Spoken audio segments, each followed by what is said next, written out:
অন্যের ব্যথা বুঝতে পারি নিজের ব্যথা দিয়ে, তেমন এই ঈশ্বর ব্যাপারটাকে বুঝতে তখনই পারবো যখন ঈশ্বরের মূর্ত প্রতীককে পাবো।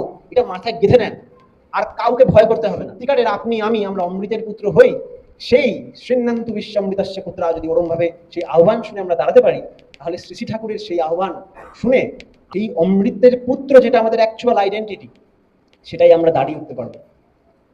তাই শ্রী শ্রী ঠাকুরের একটা বাণী আমার মনে পড়ছে।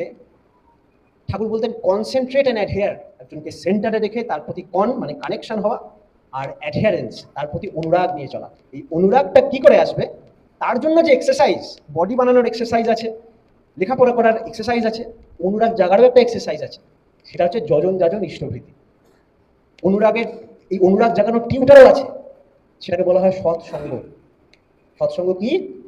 ঠাকুর বলছেন সৎসঙ্গ তাকেই বলে নিষ্ঠা যাতে উদল চলে, আনুগত্য কৃতি বাড়ে এমনতরই শিষ্টকালে। যে সঙ্গে এর ব্যতিক্রম আনে, অসৎ সঙ্গ জানিস তাই, সত্তাকে তা করে না স্ফুরণ, অশিষ্ট যা তাতেই খায়। সেরকম মানুষের সঙ্গ দরকার, যিনি সেই নলেজের অধিকারী হয়ে শ্রী শ্রী ঠাকুরের প্রতি অনুরাগোচ্ছল। ইংরেজিতে ঠাকুর বলছেন concentrate and adhere, deep interested observation, keen intelligence, gratifying attitude with every satisfying embrace of your bosom, honest, controlled and controlling temperament with every normal considerate outlook, sweetening grateful conversation, valor most active habit with a blessed eloquence.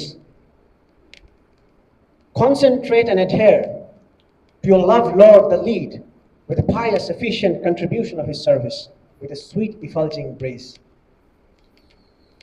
Untottering adhering service to the loved Lord gradually creates ability, rhythm of heart, and strength of fortune. ভালোবাসা দিয়ে যেন আমার সার্ভিসে ফুটে ওঠে, আমরা যেন তাকে শুধু কথায় না, পুজোয় ফুলে সাজিয়ে না, আমার আচরণে ভালোবাসার টান, কর্মে আনে সফলতা, জীবনে উত্থান। আমরা লাইফে যেই দিকে গ্লো করতে চাই না কেন, যেই দিকে যেতে চাই না কেন, প্রত্যেকটা শূন্যকে আমরা সুন্দর করে সাজাই না কেন, প্রথম এক আদর্শ যেটা, সেটা যেন আমাদের মধ্যে ফুটে ওঠে।